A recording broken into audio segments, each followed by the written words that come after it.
ibu saya itu lansia, dia juga ada kencing manis, dia juga punya darah tinggi, apakah boleh divaksin?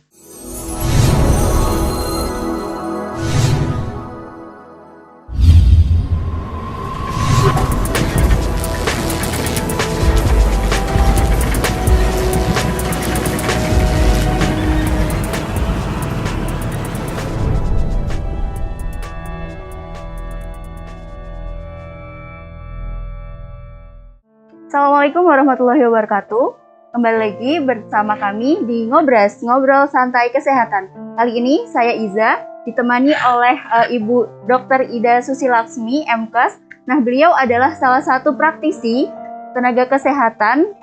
Beliau juga menjadi salah satu dokter di Kabupaten Batang ini. Nah, Ibu, apa kabar Ibu? Alhamdulillah sehat Mbak Iza. Oke. Kali ini kita bakal ngobrol santai ya Bu, ngobrol santai terkait mitos dan fakta Bu. Mitos dan fakta terkait vaksinasi, terus COVID. Karena kan sekarang masih happening banget nih Bu. COVID ini dalam jangka waktu 2 tahun ini belum hilang gitu loh Bu. Masih selalu dan terus upgrade gitu ya Bu ya. Oke, baik Bu, menurut Ibu nih, COVID itu apa sih Bu? Kan banyak, ada beberapa sih yang kurang tahu atau belum tahu COVID itu apa. Menurut Ibu apa?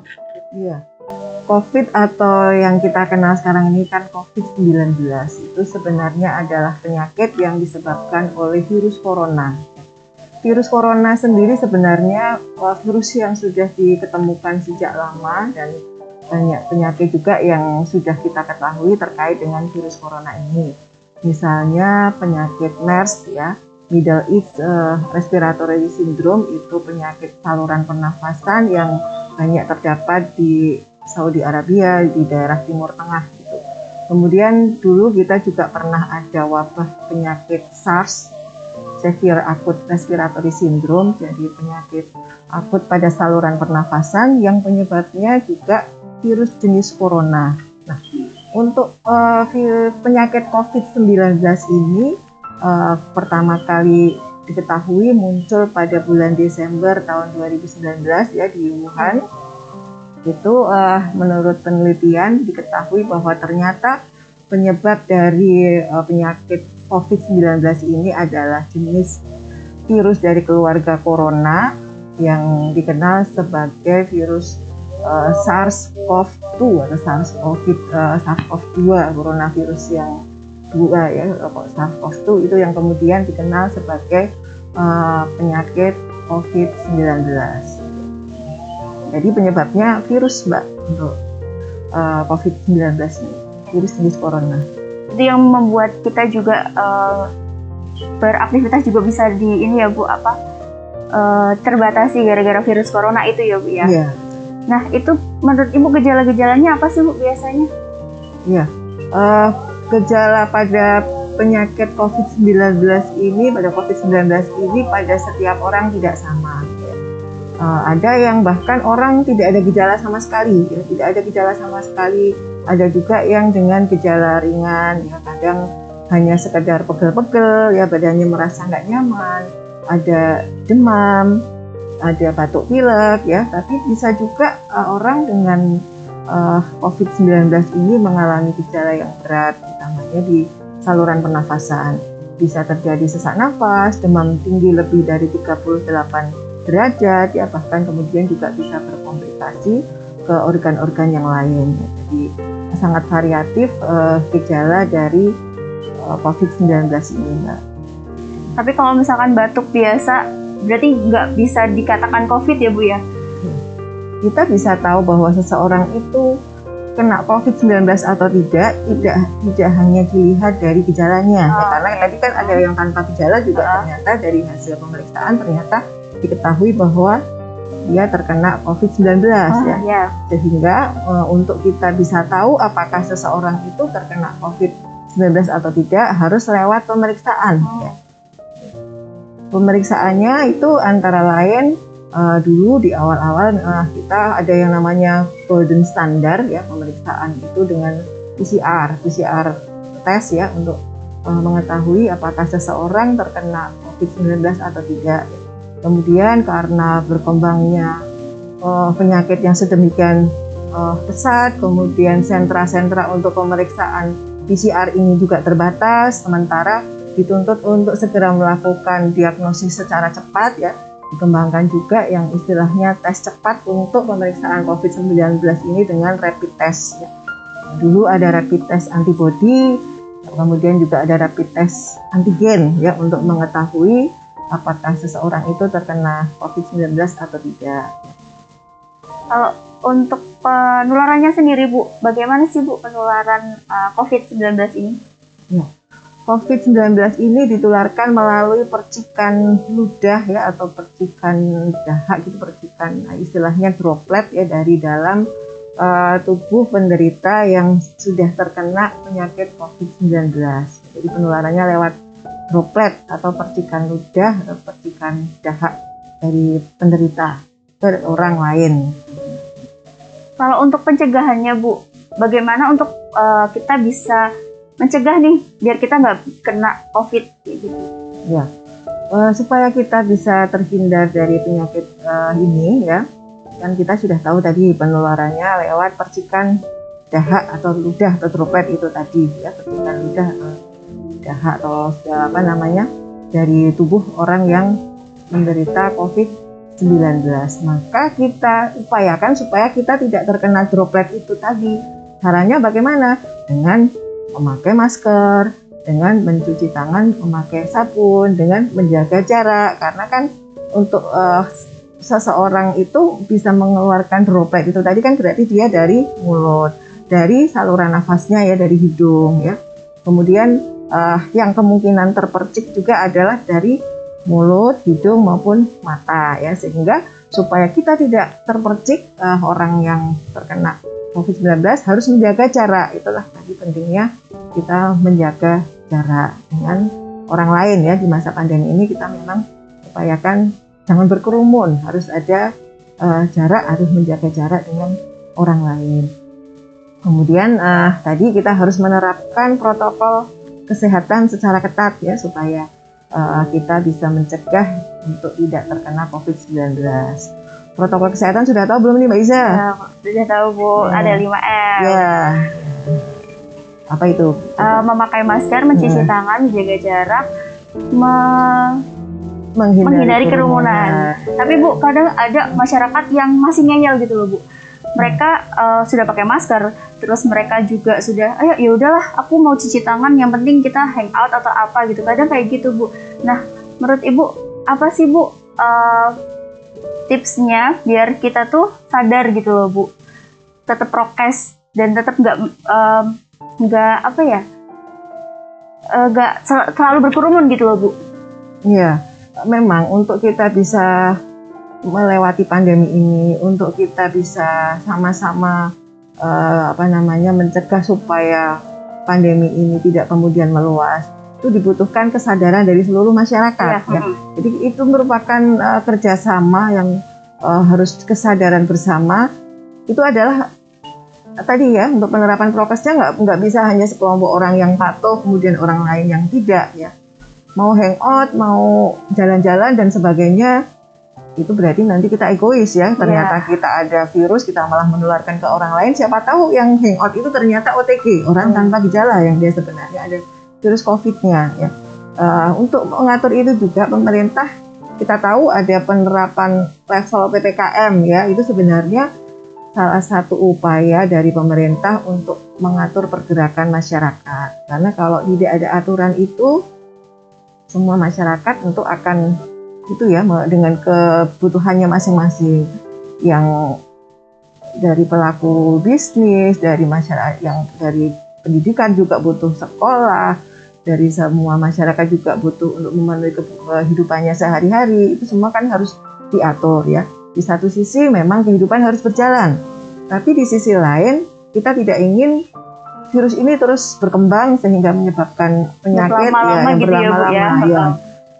Alhamdulillah saat ini sudah mulai menurun ya Mbak Isa ya, di Batang sendiri alhamdulillah sudah mulai menurun, di Indonesia secara umum juga sudah mulai menurun, tapi bukan berarti kemudian kita mengendorkan protokol kesehatan. Berarti kita ya. juga harus saling ini ya Bu ya, saling bekerja sama gitu, Iya, saling harus. menjaga juga. Betul, harus saling menjaga, saling mendukung, saling support ya, supaya prokes ini benar-benar dijalankan. Saat ini kita di level 3 ya Mbak Iza 3. ya, ya di level 3, jadi masih belum bisa seenaknya sendiri ya. Walaupun nanti kalau saya sudah level 1 pun tetap tidak boleh seenaknya sendiri. Prokesnya tetap harus dijaga. Jangan sampai nanti muncul masalah baru, terjadi Muncul varian iya, baru juga ya Bu ya. gelombang ketiga yang kita khawatirkan ya, ada lonjakan kasus lagi, jangan sampai itu kemudian muncul ya. Kata kuncinya adalah jaga prokes. Dan ada satu lagi Mbak Iza selain prokes. Jangan lupa kita kan sekarang sedang menggalakkan vaksinasi Mbak Iza ya, vaksinasi. Nah, jadi selain menerapkan prokes, kita juga untuk mencegah dari penyebaran virus COVID-19 ini, kita juga harus melakukan vaksinasi Mbak Iza. Nah itu vaksinasi itu apa sih Bu? Ya, vaksinasi pada prinsipnya adalah membuat tubuh seseorang menjadi kebal terhadap suatu penyakit. Ya. Untuk vaksinasi COVID-19 ya otomatis kita ingin supaya kita kebal terhadap penyakit COVID-19. Nah, berdasarkan penjelasan banyak literasi ya Bu, maksudnya banyak yang saya baca, itu kadang ada orang yang menyalahgunakan vaksinasi Bu, kalimat vaksinasi dalam artian gini Bu, masyarakat taunya, saya udah vaksin, yaudahlah tetap berkerumun, prokesnya juga kendor, itu menurut Ibu gimana Bu? Iya, jadi yang ingin kita bentuk dengan kegiatan vaksinasi ini adalah kekebalan kelompok ya istilahnya ya, herd immunity, kekebalan semua masyarakat supaya pandemi ini segera berakhir. Walaupun seseorang itu sudah vaksin ya, tapi prokesnya tetap harus dijalankan karena untuk saat ini target supaya bisa tercapai kekebalan kelompok itu belum tercapai Mbak Iza, baik itu di Batang maupun di Indonesia secara umum ya. Dan paling tidak minimal 70% masyarakat harus sudah tervaksin. Saat ini kita belum mencapai itu sehingga resiko penyebaran maupun penularan COVID-nya masih cukup tinggi. Kalau tidak diimbangi dengan prokes, maka walaupun sudah vaksin, kemungkinan ataupun resiko tertularnya masih tetap tinggi, ya, sehingga harus dua-duanya jalan, prokesnya jalan, vaksinasinya juga harus dilakukan. Dan kesadaran ya Bu ya, karena banyak orang yang masyarakat itu kadang udah prokes, terus mereka udah tahu nih vaksin itu gunanya untuk apa, tapi mereka nggak sadar bahwa vaksin itu salah satu hal yang terpenting untuk mencegah penyebaran COVID sendiri ya Bu ya. Iya. Nah itu juga kadang masyarakat merasa kayak ada juga ya Bu ya, beberapa, saya ini sharing ya Bu ya, ada beberapa teman saya itu mereka sadar vaksin itu, tapi untuk salah satu cuma untuk ini loh Bu, biar bisa kongko, biar bisa nongki-nongki gitu loh Bu. Karena sekarang kan peraturan pemerintah itu mewajibkan semua vaksin untuk bisa masuk mall, bisa masuk tempat-tempat hiburan gitu ya Bu ya.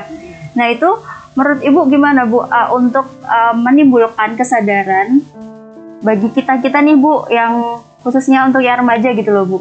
Menurut Ibu bagaimana Bu? Iya, memang itu tadi. Saat ini kalau kita mau ke mall, kalau kita mau ke fasilitas pelayanan publik, kalau kita mau ke tempat wisata, itu kan ada syarat harus sudah vaksin. Yeah. Kita mau naik angkutan umum, kendaraan umum, bepergian juga harus sudah vaksin. Yeah. Harus bisa menunjukkan sertifikat vaksin, bahkan bisa mengunduh ya di Peduli Lindungi, harus kita bisa menunjukkannya dengan aplikasi. Itu memang salah satu strategi pemerintah untuk supaya masyarakat itu mau tidak mau vaksin ya, karena memang tipikal masyarakat kita masih ya kesadarannya masih kurang, belum seperti yang kita harapkan ya, sehingga itu sebenarnya strategi Mbak Iza supaya masyarakatnya tahu. Tapi tentu saja kita tidak ingin masyarakat itu terus begitu, maksudnya terus dalam arti mau vaksin ya karena tadi yang dikatakan biar bisa nongki-nongki. Harapannya timbul kesadaran bahwa ini adalah kebutuhan bersama kan. Kalaupun misalnya sudah vaksin nongki-nongki, kemudian ketika kumpul itu dibuka maskernya, lupa dengan prokesnya, kita nggak ngerti ya, belum tentu semua kalau prokesnya tidak dijalankan, walaupun sudah vaksin belum berarti kita 100% aman ya. Karena dua hal itu harus berbarengan, nggak bisa hanya sekedar sudah vaksin kemudian bebas ya. Sementara kita ketahui sendiri istilahnya daya lindung vaksin itu dari semua vaksin yang ada kan belum ada atau tidak ada yang bisa menyatakan bahwa kalau sudah vaksin 100% bisa mengobati iya, ya Bu, 100% bisa bebas atau terlindung dari atau terhindar dari COVID-19 kan belum ada ya, belum ada yang seperti itu, dan kemungkinan besar ya mungkin tidak ada ya. Maka tetap prokesnya juga tetap harus dijalankan. Ya gitu. Ada juga Bu anggapan bahwa masyarakat itu memilih vaksin itu ada yang saya maunya vaksinnya si A, vaksin B, vaksin C. Itu menurut Ibu gimana Bu? Maksudnya masyarakat itu maunya cuma vaksin ini karena efektivitas atau daya lindungnya itu lebih kuat gitu Bu. Menurut Ibu gimana? Iya, memang ada muncul seperti itu ya di masyarakat karena memang pemahaman masyarakat juga belum secara utuh ya, belum paham betul sehingga mereka lebih suka milih-milih. Iya. Padahal kita berpacu dengan waktu ya. Dengan jumlah penduduk Indonesia yang sekian ratus juta. Kalau menunggu hanya ini loh, saya sukanya jenis ini. Kapan selesainya pandemi? Sehingga ayo vaksin yang ada kita manfaatkan dulu. Semua vaksin bagus ya karena semua vaksin itu ada efek untuk menimbulkan kekebalan ya, ada efek untuk menimbulkan imunitas. Jadi tolonglah jangan pilih-pilih jenis vaksin kecuali kalau memang ada kontraindikasi. Kan memang ada jenis-jenis vaksin tertentu yang misalnya ini untuk golongan umur tertentu, ini untuk masyarakat dengan kriteria tertentu, itu kecuali kalau alasan pemilihannya adalah alasan kesehatan ya. Tapi kalau tidak ada alasan kesehatan, tidak ada kontraindikasi dengan satu jenis vaksin tertentu, silahkan vaksin apapun jenis vaksinnya yang ada, itu insya Allah aman ya selama sudah di screening ya. Karena ketika vaksin itu kan juga tidak serta-merta Mbak Isa ya, ada tim screeningnya, ada dokter yang akan men-screening apakah seseorang itu bisa divaksin atau tidak. Jadi tidak usah khawatir. Karena percuma aja ya Bu, kita udah vaksin yang terbaik, terbagus menurut mereka, tapi mereka nggak prokes. Itu kan betul. Percuma ya Bu ya. Oke. Kadang ada juga Bu yang masyarakat itu banyak banget ketakutan yang tadi Ibu bilang. Sebelum vaksin kan kita harus di screening dulu ya Bu ya, dicek, tanya dulu apa sakit, mungkin mereka punya penyakit bawaan atau enggak gitu. Berarti enggak semuanya orang itu kan bisa divaksin ya Bu ya. Menurut Ibu orang yang bisa divaksin itu apa aja sih Bu, siapa saja gitu? Iya. Untuk saat ini vaksin yang ada prioritaskan untuk di atas 12 tahun ya, 12 tahun ke atas ya. Anak-anak umur SMP itu kan ya, walaupun ada juga vaksin yang ini hanya boleh untuk umur di atas 18 tahun atau di atas 15 tahun ya. Tapi secara umum orang-orang dengan penyakit penyerta pun, jadi justru orang-orang lansia kan ada orang yang tidak ingin orang tuanya ya dengan alasan sudah sepuh, nanti jangan-jangan ibu saya gara-gara divaksin malah sakit. Padahal justru orang-orang yang istilahnya adalah kelompok yang rentan, kelompok yang lebih beresiko untuk tertular penyakit ini yang sebenarnya dapat prioritas dulu untuk bisa mendapatkan vaksinasi. Contohnya lansia ya, lansia itu merupakan kelompok prioritas untuk mendapatkan vaksinasi. Lansia, kalau misalnya lansianya ada penyakitnya bagaimana Bu? Kan ada juga yang bertanya begitu ya. Ibu saya itu lansia, dia juga ada kencing manis, dia juga punya darah tinggi, apakah boleh divaksin? Boleh sepanjang penyakit-penyakitnya itu terkendali ya, sepanjang tidak ada infeksi akut, sepanjang tidak ada kontraindikasi lain yang nanti akan di-screening oleh tim screening oleh dokter pada saat nanti mau melakukan vaksinasi ya. Jadi kalaupun ada darah tinggi, ada kencing manis, boleh ya, tentu akan lewat screening ya, ada batas-batas tertentu di mana yang ini boleh, yang itu tidak ya. Tapi secara umum kalau tadi kencing manisnya, darah tingginya terkendali, tidak ada penyakit akut, itu insya Allah bisa divaksin dan aman divaksin. Jadi intinya itu healthiers, kita tuh semua boleh divaksin asalkan memang sudah layak gitu ya Bu ya. Ya, nanti akan Layaknya tuh di screening dulu karena nggak serta merta langsung disuntik gitu, enggak. Jadi banyak juga anggapan gitu Bu, masuk ke ruang vaksin langsung divaksin, padahal kan memang harus ada tahapan-tahapannya gitu ya Bu ya. Gitu. Jadi yang memiliki penyakit bawaan pun bisa divaksin asalkan memang sudah direkomendasikan juga sama dokter ya Bu ya, gitu ya. Terus ibu hamil juga aman. Terus balita Bu aman? Untuk saat ini untuk di Batang belum ada ya untuk yang Oke. vaksin yang untuk vaksin COVID yang untuk balita di Indonesia juga sepertinya Belum saya berarti belum. ya Bu ya. Berarti masih di lansia, terus yang memiliki penyakit juga bisa asalkan di screening juga lulus, terus dari dokternya juga memperbolehkan ya Bu ya. Terus ibu hamil juga, apalagi yang remaja-remaja nih, kalian jangan sampai nggak vaksin, jangan sampai vaksin itu cuman untuk gayaan doang, untuk bisa masuk mall, bisa kompo, itu jangan kayak gitu ya Bu ya. Iya. Oke. Ibu, pertanyaan terakhir nih Bu. Gimana sih Bu langkah-langkah atau gimana strategi yang bisa kita tempuh atau bisa kita lakukan untuk bisa keluar dari pandemi COVID ini Bu? Menurut Ibu gimana? Strategi yang bisa kita lakukan tadi, yang paling utama kita harus patuh pada protokol kesehatan. Kita menerapkan protokol kesehatan, tidak hanya sekedar diomongkan, tapi benar-benar dilakukan oleh masing-masing individu. Tadi masker itu harus menjadi kebutuhan dasar kita kalau kita ada kemungkinan untuk ketemu dengan orang lain ya, kecuali di dalam kamar seorang diri ya tidak masalah, nggak pakai masker ya. Jika kita ada kontak dengan orang lain, jangan lupa memakai masker. Kemudian mencuci tangan dengan menggunakan sabun, itu penting karena tadi tempat masuknya potensi untuk masuknya virus itu kan lewat mata, lewat mulut, lewat hidung ya. Jadi tangan kita itu cenderung tanpa kita sadari kadang tiba-tiba ngusap mata, ngusap mulut ya.